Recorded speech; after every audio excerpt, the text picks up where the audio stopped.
ಹಿಂದೂ ಧರ್ಮದ ಬಗ್ಗೆ ಏನೇನೂ ಗೊತ್ತಿರಲಾರ್ದಂಥ ಒಬ್ಬ ಬಚ್ಚ ಹಿಂದೂಗಳು ಉಗ್ರವಾದಿಗಳು ಮೂಲಭೂತವಾದಿಗಳು ಅಂತನ್ನುವಂಥ ನೀವೇನು ಬಳಕೆ ಮಾಡಿದಾರಲ್ಲ, ಸರ್ಕಾರ ಇದೆ, ನಮ್ಮಪ್ಪ ಮುಖ್ಯಮಂತ್ರಿ ಇದ್ದಾನೆ ಅಂಥೇಳಿ ಏನು ಬೇಕಾದ ಬಾಯ್ಬಿಡೋದಾ?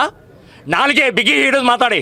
ಈ ರೀತಿ ಮಾತನಾಡುವಂಥದ್ದನ್ನು ನಿಲ್ಲಿಸದೇ ಇದ್ದರೆ ಜನ ಚಪ್ಪಲಿ ತೊಗೊಂಡು ಹೊಡಿತಾರೆ ನಿಮ್ಮನ್ನ, ಜನ ಚಪ್ಪಲಿ ತೊಗೊಂಡು ಹೊಡಿತಾರೆ ನಿಮ್ಮನ್ನ.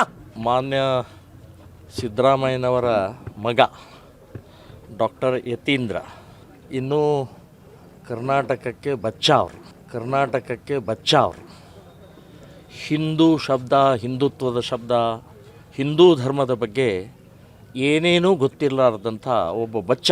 ಇವರು ಹಿಂದೂಗಳು ಉಗ್ರವಾದಿಗಳು ಮೂಲಭೂತವಾದಿಗಳು ಅಂತನ್ನುವಂಥ ನೀವೇನು ಬಳಕೆ ಮಾಡಿದಾರಲ್ಲ, ಅದನ್ನು ವಾಪಸ್ ತೊಗೊಳ್ಬೇಕು.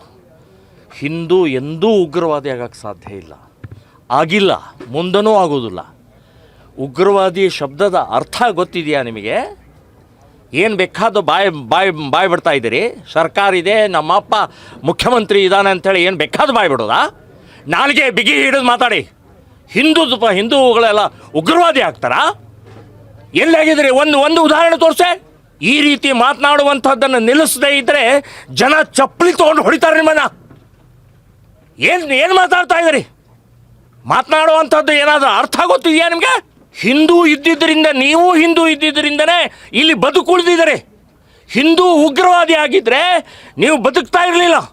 ಸೊ ಏನು ಬೇಕಾದ ಮಾತನಾಡುವಂಥದ್ದನ್ನು ಸರಿಯಲ್ಲ. ಡಾಕ್ಟರ್ ಯತೀಂದ್ರ ಅವರೇ ಅಯೋಗ್ಯರು ನೀವು, ನಾಲಾಯಕರು ನೀವು. ಸೊ ಈ ಶಬ್ದದ ಬಗ್ಗೆ ನಿಮಗೇನ ಅರ್ಥ ಇದೆಯಾ? ಗೊತ್ತಿಲ್ಲದಿದ್ದರೆ ಸ್ವಲ್ಪ ಒಂದು ಸಲ ನೋಡಿ. ಹಿಂದೂ ಶಬ್ದ ಏನು, ಉಗ್ರವಾದಿ ಶಬ್ದದ ಬಗ್ಗೆ ನೋಡ್ಕೊಂಡು ಮಾತಾಡಬೇಕು. ಸೊ ಇದನ್ನು ನಾನು ಖಂಡಿಸ್ತಾ ಇದ್ದೀನಿ, ವಿರೋಧಿಸ್ತಾ ಇದ್ದೀನಿ.